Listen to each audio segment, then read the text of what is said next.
Hello. So, I had an idea, and I don't know if this is a good idea, a bad idea, a too late, so sorry idea, but Wicked the movie just came out this last Friday. It's Monday right now. I am planning on seeing it this Friday with my mom and my sister. I have previously seen the Broadway show. I actually went to see it on Broadway. We had a New York trip when I was a junior in high school with my drama class and club and stuff, and we saw Hairspray, The Color Purple, and Wicked. And so I got to see it as a musical. I also saw it when it was touring at ASU Gamage. My husband went with me. I've seen it a few times. I absolutely love it. I know most of the music. And what if I read it? I actually have read Wicked and Son of a Witch and A Lion Among Men before. I only own this Pretty Barnes & Noble edition right now because I didn't like the third book as much as the first couple, and I really like this edition. I didn't need multiple. So it's been a while since I've read Wicked by Gregory Maguire. I know it's not exactly the same as the musical and the movie and things like that. I'm very excited for the movie. So, because it's Monday and I'm not going until Friday, and I actually read Wicked in high school. So I started my Goodreads in 2012 when I was 22. Obviously, that was after I had read Wicked, so I actually don't know exactly what year I read it. Probably, we saw the play, the musical, in 2007. I graduated in 2008, so it was probably around then, because I knew that the musical was based on the book. I do remember it being very, very different, much more mature, more adult, but it's been since probably around, let's say 2008, since I've read this. I have not read it since. I have it listed on Goodreads as 5 stars. I don't know if that's going to be accurate or not, but what if we read Wicked and also saw the movie? But not only that, what if I also read The Wizard of Oz? Because again, Wicked the musical is not exactly the same as Wicked the book, and Wicked the book is obviously not the same as The Wizard of Oz. Or I think the first book is The Wonderful Wizard of Oz. I actually have 2 Barnes & Noble editions for this series. There's 5 novels in this one, and I think 5 novels in the other one, and I haven't read any of them. Like, this is a whole series of Oz novels, middle grade novels, and I haven't read any of them. So, like, what if? Not only am I going to go see the movie, and I'll give you my thoughts and things on that, but, like, what if I read Wicked? And then not only if I read Wicked, what if I read The Wonderful Wizard of Oz? So, I think that's the plan. This week, before I go see the movie, I'm hoping to read these. These are big, chunky books. These are the only books I have, the only editions I have, and they are big and chunky. This Wizard of Oz is usually only 100 to 200 pages total. So in this book here, The Wonderful Wizard of Oz starts on page 1 and goes to page 123. It will be a little bit bigger. Actually, the font is not too big, but like the book size is quite large. But so like that's only 100 and something pages for this one. I would probably read that last. But then we also do have Wicked and Son of a Witch. I don't think I would read Son of a Witch this time. I would definitely read Wicked. I love these editions. They are so gorgeous. Like, for fans of the musical and stuff like that, it's great. We also have a fantasy map, because like, who doesn't love a fantasy map in their book? This book is going to be longer. So in this one here, Wicked, oh, are they not even going to show me how long it is? It just goes straight into Wicked. I want to say it's probably like 400 pages. About 400 pages. I could definitely do that. And then, like, if I just read like about 100 pages a day, I could probably finish everything by the time I go see the movie on Friday. This week is also Thanksgiving. That's part of the reason I'm going on Friday to see the movie, is because I want to go see it without the kids. I don't think the kids are going to enjoy it. And then I asked my husband if he wanted to go see the movie or if he wanted me to go with my mom and my sister, who is 14, because they want to see it. My mom has no idea what it's about whatsoever. My sister is getting into musical theater stuff. She's in high school now. She just did like a play and everything, and I don't know if she fully knows what Wicked is either, but like this is like one of my favorites. And so they're gonna come with me. But I needed a time where we could go when Presley was either in school or occupied. And Elliot is now no longer having naps, so my husband and my dad are gonna stay home with the kids, and us women are gonna go watch Wicked on Friday, so I'm very, very excited. Hello! What are you doing? Oh, thank you. She likes to lick to say that she loves you.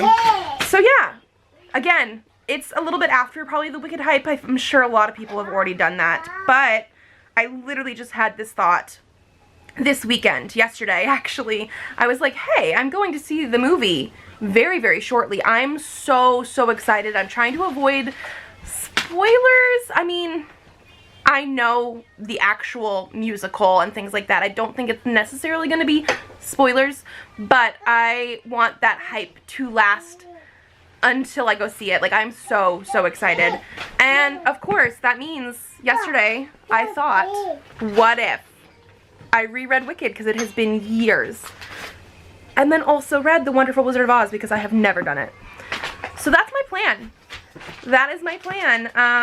We're gonna start with Wicked and go from there. Okay, so it is the next day. I did not get to start reading until after the kids went to bed last night. So I read the prologue and the first part, which took me up to about page 64, which is not as far into it as I would have liked to have been, but it was not bad. I read for about an hour, and I will say that I had seen some stuff recently being like, hey, if you take your kids to go see Wicked and they want to read the book, do not let them read the book. And they were talking to kids like 10. Somebody in that conversation was trying to argue that they should be allowed to read whatever, which, I mean, I read this in high school. I read other things when I was younger. Like in 8th grade, I read It by Stephen King and Clan of the Cave Bear by Jean Emma Yule. Like things that are definitely above grade level and things like that. But somebody was trying to argue that this was a YA book. It is not a YA book. It is 100% adult. It has always been in the literary fiction area.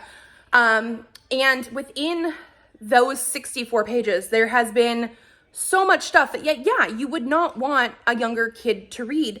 Even just in the prologue, which is sort of in the Wizard of Oz area with Dorothy and the Lion and Tin Man and Scarecrow, they're talking about like, why is the Wicked Witch wicked? And some of the theories that they throw out there are problematic and horrible.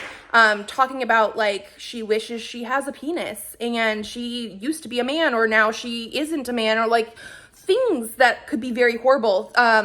She was part of an affair and the guy scorned her, and there's a lot of things. But then we move into part 1, which is before Elphaba's birth and like leading into her being a toddler even. Like I don't even think we got past her being like a couple years old. And we have multiple instances of sexuality type of things, like not necessarily in a sensuous and like smutty way or spicy way, but like just in the fact that it's there and things are talked about in ways that are, again, not very good. Her mother has an affair multiple times, and so like there are just things in here that, okay, a 10-year-old might not fully understand, but they're also not at the maturity level to really, I wouldn't want them reading it. Then again, I wouldn't want my 14-year-old sister reading this either. And like I said, I read stuff when I was in 8th grade, which was before I was 14. But I do think my 14-year-old sister, current day, is less mature than I was, reading things that are less mature than I was reading. And I remember reading Wicked in high school, and I still don't remember everything about it. So I'm sure there's going to be things in here that I'm a little bit shocked by, but like I said, I read through the first part. Elphaba's only like a couple years old by the end of part 1. And home life, not that great. Her dad is some sort of minister in this world. Obviously not the same thing as like a minister in this world, but I did find it interesting that he is supposed to be a minister, and because Elphaba comes out green, he's thinking that it's like something for his sins. And the commentary on that interesting choice. I don't think any of that specific part is in the play, in the musical. I don't think they have him being a minister, but a lot of the other stuff that we talked about, where like her beginning and people being like, oh my gosh, she's green and she had teeth and things like that, I'm pretty sure that's in the musical. And so yeah, she's not the same as a normal baby. She is green, but she also comes out with a full set of teeth. They do mention also in here, when she's like a toddler, she does not like water. Like, she is literally frightened of water. She gets bathed in milk when she's a baby. So like things like that play into the Wizard of Oz and stuff like that are definitely in here. And I feel like that's about as much as I can give you right now, because even though I read 64 pages, nothing has really happened. We got a lot of like establishing her parents before she was even born. And so yeah, that's where I'm at. It is now lunchtime on Tuesday. We had to take one of my cats to the vet. He was limping last week. He's doing much better that way, but I was unsure if he was going to the bathroom or not. And especially in male cats, that is something to be very concerned about. So we got him examined. We have a urine culture that will come in just to see. They're like, it could be that it's stress, but obviously we don't want it to progress to anything that like he really can't go to the bathroom, because that could be a very emergent situation. Elliot's playing with Play-Doh and potentially having issues. I will have to deal with that. But all that is to say that, yeah, I have not been able to read anymore since last night. I do want to. And when I say anymore since last night, I mean in Wicked. On the way to the vet and the way back from the vet, I did actually listen to an audiobook that I'm really, really enjoying. But I sort of wish I was only doing that one right now. But I have multiple books going at the same time. And so I also was supposed to film today so I can edit it tomorrow for Thursday. I might just end up filming and editing tomorrow instead, so that I can hopefully after lunch get some reading in. Also, Elliot is no longer doing naps. She fell asleep waiting for Presley to get out of school yesterday in the wagon. But so was only asleep for maybe like 15, 20 minutes total. I'm hoping she stays up because we need her to go to bed on time and not super late so that I can read. So yeah, that's the update for now. Okay, so I did get to read some last night while people were doing dinner because it wasn't my turn to cook, and more after the kids went to bed last night. We actually had a pretty good going to bed thing. Elliot was still a little bit crazy, but she was asleep by 8:40, which is a little bit better than we did before, which is great. I finished part 2, so I'm on like page 180, I think is exactly where I am at. And I don't have a ton of stuff to say about this. It is definitely a little bit different than like the stage play, the musical. I do think I prefer that one because it seems to give a little bit more depth to the characters and relationships than in here. Like, we got up to the part where they go to see the wizard, and you still don't really get much friendship vibes in here from Elphaba and Galinda and things like that. Like, there is a little bit, but I feel like that sort of like more interpersonal connection I felt more in the musical and stage play. I'm very, very curious to see how that's going to play out in the movie. I've seen lots of people like semi-reviewing stuff, or at least having stuff to say about the movie, and being very, very positive. Like, I'm very excited. But there are some things in here that also, again, are reminding me that this is a more adult book. Like, there's one part that you could totally take out and it wouldn't actually make a difference in the story. But it's like Bach and Fiyero, once he comes to school, because he's like a late introduction here, they and some of their group of friends go to this like strip club, sex club thing. Like, it's just things that don't need to be in the story, but it does remind you that this is an adult novel. And that is sort of the thing, is like, yeah, there is definitely more like political commentary here, and like the animal versus animal rights and things like that. Like, there's a lot of like good storytelling here, but then there's also just other questionable inclusions of things that make this an adult story, but like don't actually push the narrative along. They do mention every so often like the different religions and stuff here, and like one of them is like the pleasure one, and it's not 100% related to like sex pleasure or like things like that, but I do feel like some of those more adult things that they're putting in here are supposed to be related to that, even though it's like there's other ideologies there as well. The more political tone of this, I'm not caring for as much, or I guess not political tone, religious tone, because again, those more different religious things aren't in the stage play. Like, I don't think we need that. The more political stuff about the different animal rights and the things that happen with Dr. Dillamond and things like that, like those are very important. Those are what sort of kickstart Elphaba's journey. I really do like her as a character. I do actually sort of like some of the friendship aspects in here, because there are very humorous aspects as well. Like the way that she talks to Bach and Galinda, and like sometimes even the way that Galinda talks to her as well. Like there are some very humorous aspects here, which I do feel like translate very well into the stage play, the musical, because the characters are very funny, and I've heard that there's some really good humor in the movie as well. Like, I'm very, very excited to see it.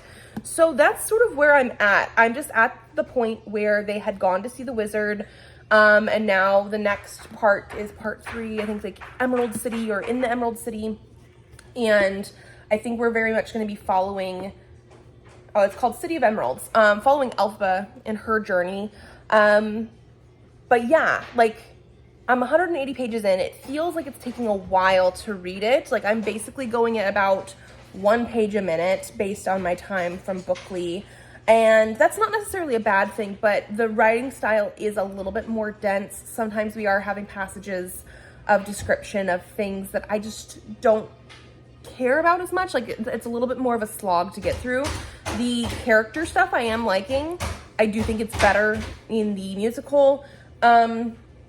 And there are words in here that seem a little bit like I don't know what they mean, and I think they're made up words, but I don't know for sure. I have a very extensive vocabulary because of reading, but I don't know, and I'm not gonna look it up. So yeah, that's where I'm at. I do want to read at least part 3, maybe like during the day today, and then there's only part 4 and part 5 left. And I want to say part 4 is one of the longer ones. I don't know if I'll be able to 100% finish it today. I would like to. And then part 5 is under 100 pages left after that. So yeah, we're getting into it. We're going to do it. Today is Wednesday, so I do have to do a little bit of prep for American Thanksgiving. But Friday is when we get to go see the movie. So I'm very, very excited. Okay, so I have finished the 3rd part, which was City of Emeralds. And I did not remember most of this, so I'm thinking it's part of stuff that wasn't in the musical necessarily, like the stuff that probably was like in between intermission sort of stuff. It's quite dark. It's not like a very long part, but it's one of those things where it's just like, I don't know how to feel right now. One thing that I've been seeing a lot of people talking about because of the movie coming out is how Fiyero in the book is actually like darker skinned. They mention him being more like brown skinned, ochre colored. He has these like painted blue diamonds on. They mention painted, but some people have also said tattooed. So like he is a tribal prince. Like that's what they call him. Like he is the head of his tribe, but it's supposed to be more like person of color, not white. I think I read somewhere that people, when they were doing the musical, specifically changed him to not have the painted, tattooed markings because they wanted him to read differently. They wanted him to be more of the, like, what he is now, the, like, traditionally blonde hair, blue-eyed, handsome, although there have been other actors and stuff that have played him that are not blonde hair, blue eyes, and they've done an amazing job. But, like, people have mentioned that, and like I don't think it would be a bad thing to have somebody that doesn't look like the stage show, the movie, and is more like this. However, he is very much a completely different character in here. This part that I was reading, like I said, potentially takes place during intermission of like the musical and the movie. It's 5 years after the part that I just finished last night, when they go to the Emerald City, Elphaba and Glinda. And it's like 5 years later. people are married. Like, he is married with 3 kids when he decides to have his affair with Elphaba. And the way that he is portrayed is completely different in the stage play, in the musical. Like, I prefer who he is there than here, because of the adultery and the cheating, and they do have some discussions about like what Elphaba is doing and like animal rights and things. And it's not necessarily animal rights, because like that is what spurs her on in this book. But she's part of this faction that is potentially doing very bad things. And he does question her a little bit about like, hey, are there going to be people caught in the crossfire? And she has this sort of argument about, well, if you are, you know, in a museum and something is burning, are you going to save the people in the museum, or are you going to save the art piece? And he's like, but in your example of what you're trying to talk about in your thing, you're saying that an art piece is a person. Like, there are people out in the world in Oz that are just pretty to look at, people in high society, and they, to Elphaba, are art. They have chosen to not care about other people as much. They care about themselves more. And so for her, they are no better than an inanimate object on the wall. And so she's saying, do what you need to do. I'm going to cause issues, but not every person is a real person. Like, there are people that are realer than others. And so there is a very interesting dilemma, moral question here of like, what does it mean to be realer than others? And like, I completely agree with like how she started out with the whole like animal rights. Like, in this world, in Oz, there are animals that are animals, and then there are animals that are anthropomorphic. They think and feel and talk and all this kind of stuff, but some of their rights are being taken away. And so she's very much like a supporter for animal rights because of stuff that has happened. But then to now, 5 years later, be talking to Fiyero about, but other people are not as real as others because of how they choose to present themselves in society, is interesting. It is, again, very sexually graphic in parts. And yeah, just the characterization of Fiyero specifically. Elliot, what are you doing? He literally is married and has 3 kids. And he talks about his wife as somebody he loves, but is now fatter than she was before because she's had 3 kids. And so a little bit of fat phobia, it feels like. And after meeting Elphaba once and like touching her hand, they immediately decide to have an affair. It's interesting that way because it didn't feel like there was any real development of those character feelings, which I think I mentioned a little bit before in this vlog as well, reading through this story. I do think the musical plays up the characters and friendships and character motivations and character arcs even way more than this story does. I don't know how long after this part now we're going to be jumping into the future. I feel like there is going to be some gap because of what happened at the end of this part. But yeah, it's just, he's not the same character, which is not necessarily a bad thing. I do like how he is portrayed as a character more in the musical. But for the people arguing that he was whitewashed in the movie and the musical, yes, I agree. They could have done a darker skinned actor, maybe not had the tattoos if that was the real reason that they decided not to have him in there. But I think the actual character and the character motivations are completely different. Like, besides this third part that we read, he wasn't in the first 2 parts hardly at all. And then he's just basically in here to have an affair with Elphaba. So I don't like that as much, but also character stuff. I do think a lot of the choices that were made going from this story to the musical are different because we have this whole like map that I showed at the very, very beginning of different places here. And so this is like the land of Oz. And down in the south, we have Quadling Country, which has rose-tinted colored people that are like more strong. They mention like muscles on limbs and stuff a lot. And Elphaba and her family actually grew up there after she was born. She was born in Munchkinland, which is over here in the east. And so they are munchkins. But apparently there are short-statured munchkins and human-sized munchkins. I don't know if we should call it humans, because like they're not humans, because even up at the top we have Gillikin, which is Glinda. She's a Gillikin, who would again I guess be more of the human-sized. So there's a variation of stuff. So like obviously in the Wizard of Oz movie, which is based on the book, I'll have to read the book because I haven't read it before. Pretty much everybody that we see from Munchkinland is short-statured. Here, it's different. And then we have the Vinkus, which is actually where Fiyero is from in the book. He's called a Winky, which is not necessarily the best thing to be called if you're from the Vinkus. But so that's from the West. And so obviously we have the, Wicked Witch of the East, Wicked Witch of the West, which will, be talked about in this story and all that kind of stuff. But so that's sort of like the areas that they're from. East is Munchkinland, West is Vinkus. I think Glinda, especially like in the Wizard of Oz movie, is like the Good Witch of the North, which is Gillikin. That's where she's from. I don't remember if they talk about South. I don't remember. But yeah, so that's where I'm at. There's lots of different things happening in here from the musical and the movie and stuff. And again, very excited to see that. But because of that, the last time I read this book was in high school. And like I said, I think on Goodreads, I give it a 5 stars. I don't think it's going to be a 5. There are some choices in here that are just like, okay.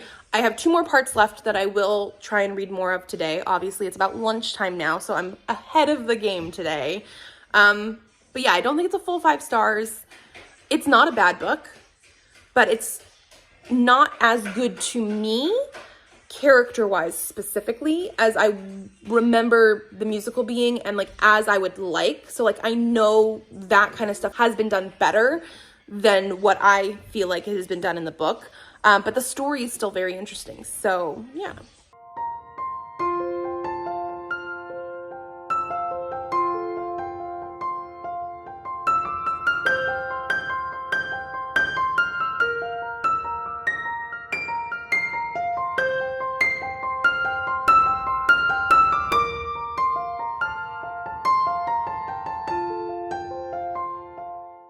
Okay, it's the next day. It's actually the next night, pretty much. The kids are doing bath right now with Daddy, and I read pretty much the next part last night, and I finished it today.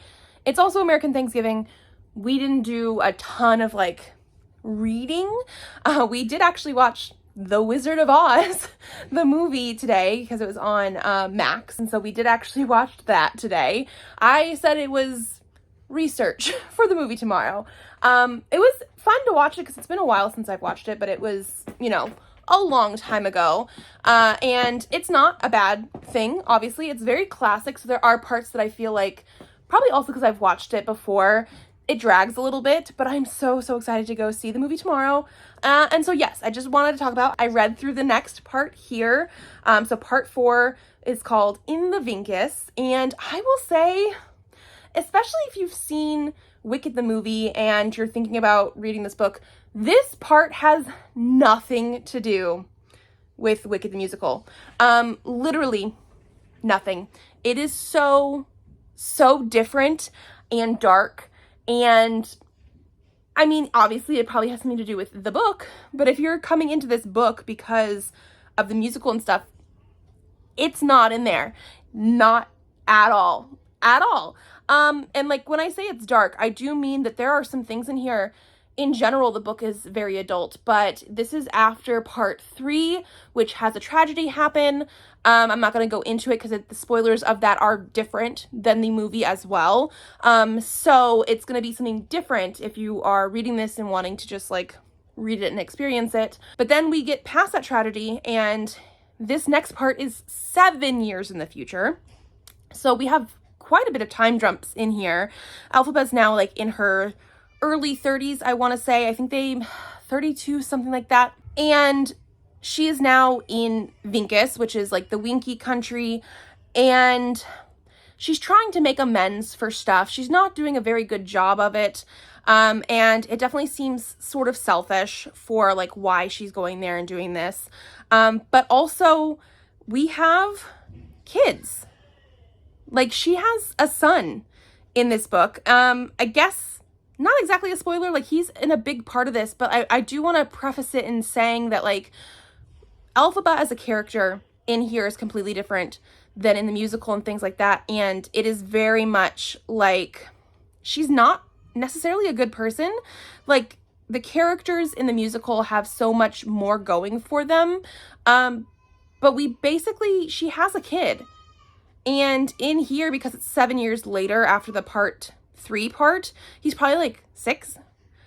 He is so much just ignored and forgotten about, and people bully him. She doesn't necessarily bully him, but she does not treat him like a mother. And so that is hard to read in that way. Like, it is like she just doesn't care. Nobody seems to care for this kid. There are other deaths and other things that happen, and lots of commentary again about political and religious types of things, which is not my thing in here. But like, that was one of the big takeaways I had, was the like child abuse, almost like emotional abuse, that kind of stuff, that I'm just like, really? We really have that in here? Because it's not showing her in a good light. And I guess, yeah, Wicked, she is sort of more the wicked witch in this part. Like, she's leaning into being a witch a little bit more, but I'm just like, okay, this part did not need to happen, in my opinion. At least, like, if you're going into this having seen Wicked and like being like, I really loved that, and like personally I'm so excited for the movie, it's very different, and none of it seems to really push plot forward, at least right now. I only have one part of this left. I have like 70-ish pages, I want to say. According to Bookly, it should take me a little over an hour, so I might try and finish it tonight after the kids go to bed. We'll see what I want to do, but I'm seeing the movie tomorrow afternoon, so I want to try and finish this before then, and then I'll probably read Wizard of Oz after that, like this weekend or something like that. So yeah, just not really enjoying that part of it. I don't think this book is going to be a 5 stars, like my Goodreads originally said.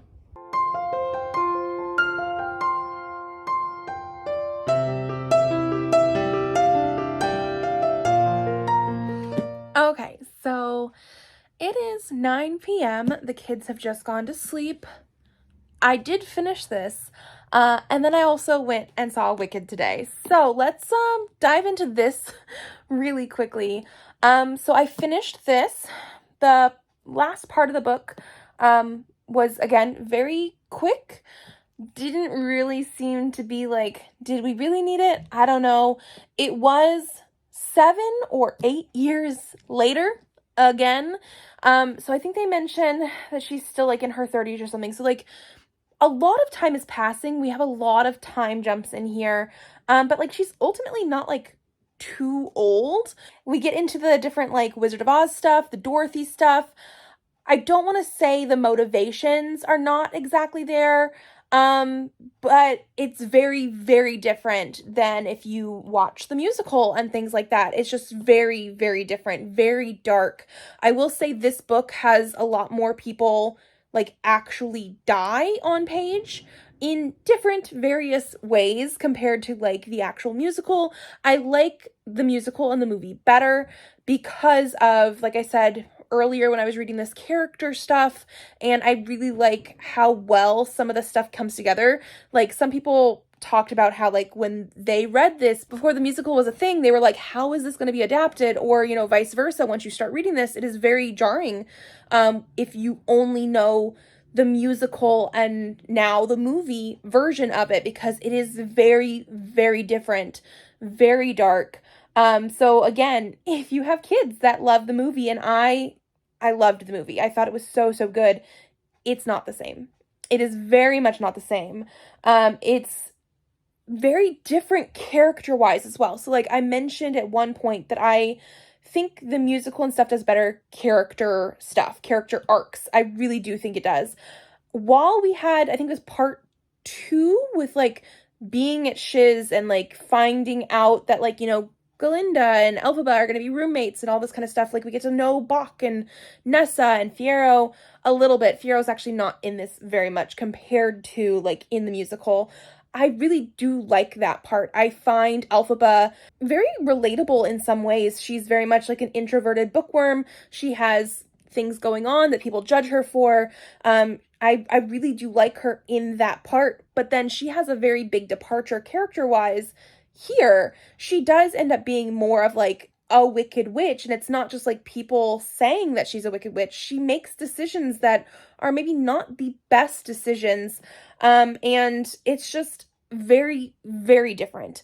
I think I'm gonna give this a 3. I had it on Goodreads as like a 5, but again, I read this back in high school. And I graduated high school in 2008, and then I didn't make my Goodreads until 2012. And so I think I was just like going back through being like, oh yeah, I read this and enjoyed it. And I guess sort of, but like I definitely enjoyed the musical more.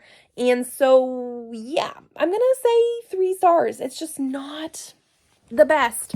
I also am currently on my phone right now because it's the easiest way to do it. But I did go through on Storygraph and mark content warnings for this because there is a plethora. We have things like fat phobia, genocide, terminal illness in a way that people have said it's more like HIV or AIDS.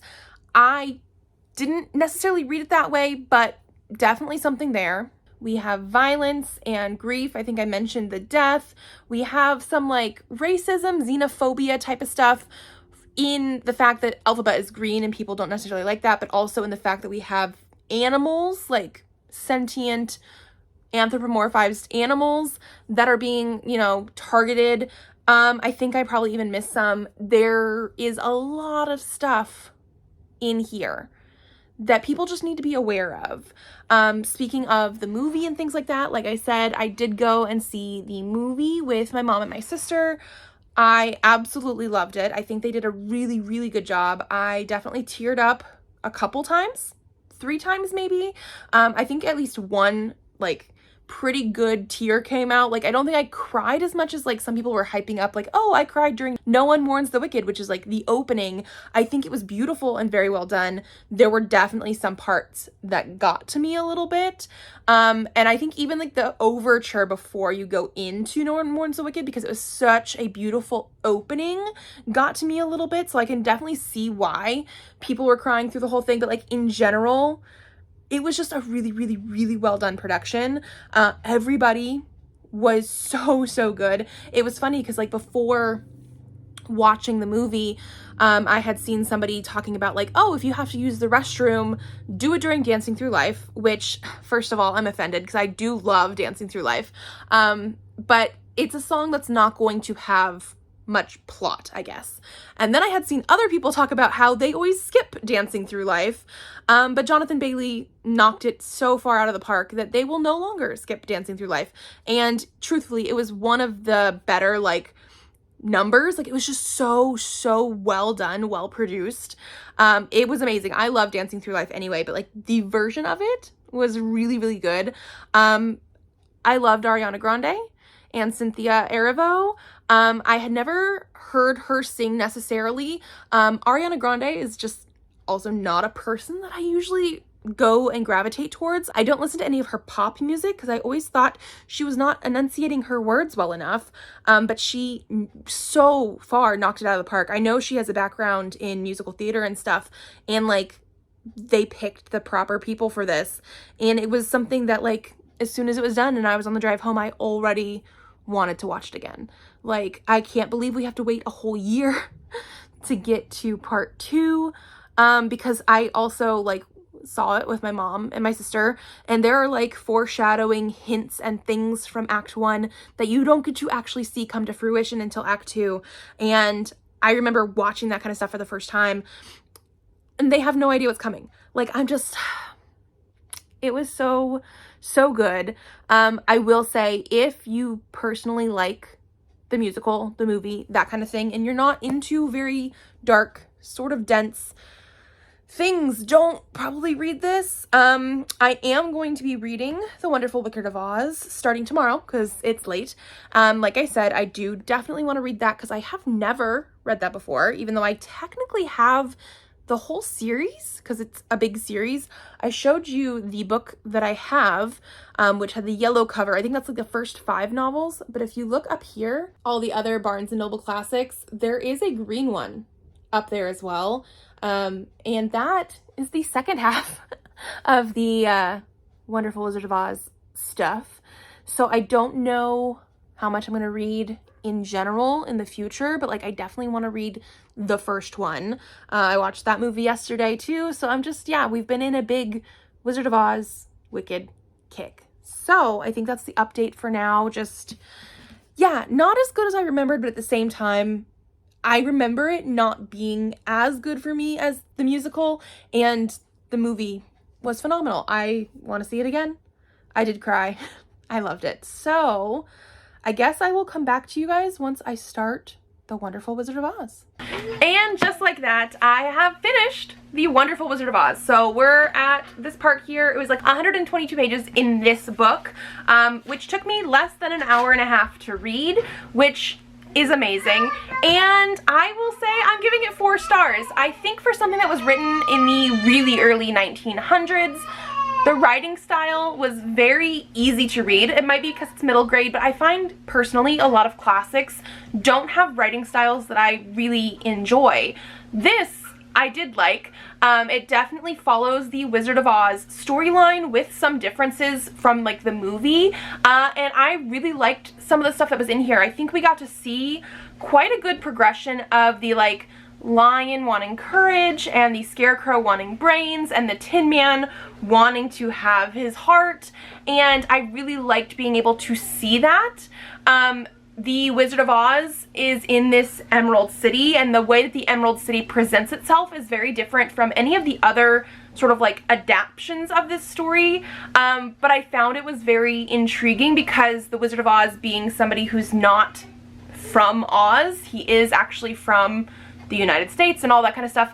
I liked being able to see that as well. It had some funny parts in here too. There was one part where we had like just recently met the Cowardly Lion, and he mentions that he's cowardly, and when he gets scared his heart beats really fast, and the Tin Man at one point goes like, well, maybe you have a heart condition, and I just thought that was so funny. And then one other difference that I saw here that I thought was actually very intriguing is that we don't stop this story like right after they go see the wizard for the second time, bringing back the witch's broom, which is not like a requirement here necessarily in this story, but like that ending sort of happens, and then our group of characters have to go south to actually go find Glinda, who in this story is the Good Witch of the South. There's a different witch that Dorothy meets at the beginning of the story that is the Good Witch of the North, who doesn't actually have a name in this book.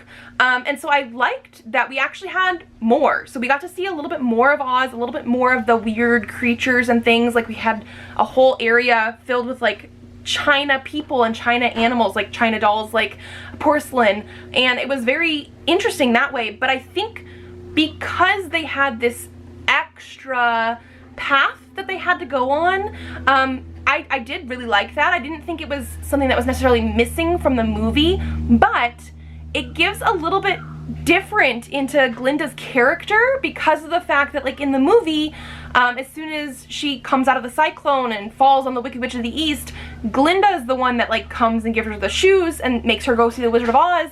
And then like at the end of the movie, Glinda's like, oh, you could have just gone home anytime. Like, it's sort of a dick move. But here, she's given the shoes by the Good Witch of the North, who is not Glinda. That witch doesn't actually know what sort of special power these shoes have necessarily. The Wicked Witch of the West does mention in here like once that she knows what the power is, but she also doesn't talk about it at all. And so when she then goes to see Glinda, who is the Good Witch of the South, she then tells her, oh, by the way, there's power in the shoes. And I thought that was better. It makes the good witches not look as bad for not telling her that she could have gone home right away. You know what I mean?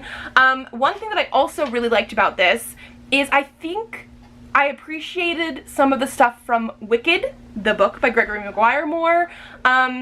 For the adaptation parts of it, the parts that I wasn't really enjoying, like part 4, part 5, that kind of stuff, I wasn't really enjoying some of those because it's very, very different from the musical and movie. But some of the stuff that happens, I think it's especially in part 5, because that's the part that has Dorothy, it's because it was written in here, stuff with dogs or wolves and bees and crows and things that like sort of felt like it came out of nowhere in Wicked. I was like, why is this even a thing?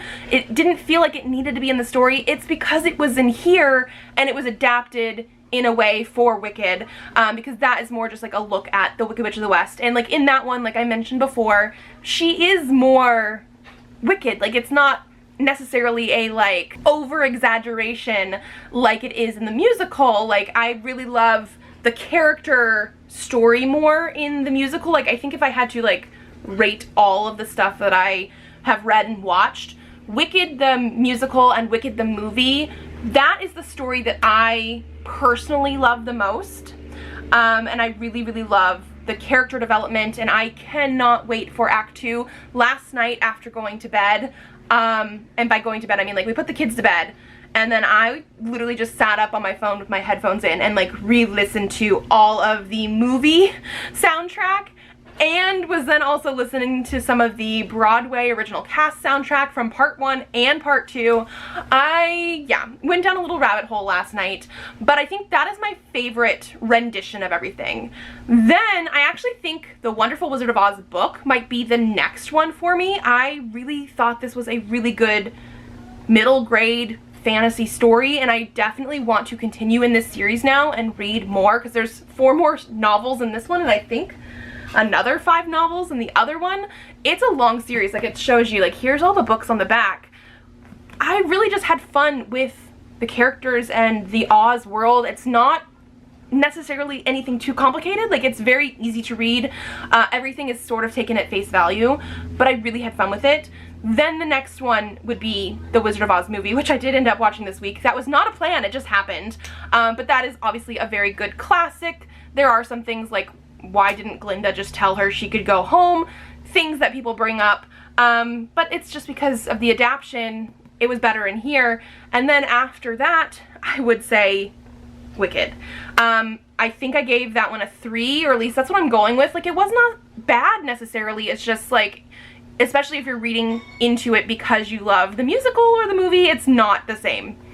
Like they took a lot of liberties going into that. But I mean, this was written first, and then I think, didn't they do a musical called The Wizard of Oz? And then the musical was the one that was adapted to the movie, and then Gregory Maguire took some stuff from the movie and from the book, because the witch isn't green in here either, the Wicked Witch of the West, but she is in that movie. So like he took stuff from both and made Wicked, and then Wicked became a musical, and then the movie came from the musical. Lots of adaptions of this. But yeah, I'm glad that this forced me to pick this up, because I've owned them for forever. It's something that I've been wanting to do, but who knows when I would have actually picked it up. And so that is going to be it for this vlog. A very, very impromptu Wicked vlog, basically. Wizard of Oz vlog. Whatever one we want to go with. And so if you guys like this video, give it a thumbs up to let me know. Subscribe to this channel if you'd like to see more videos. I do have videos coming out Tuesdays and Thursdays, so I will see you then. Bye.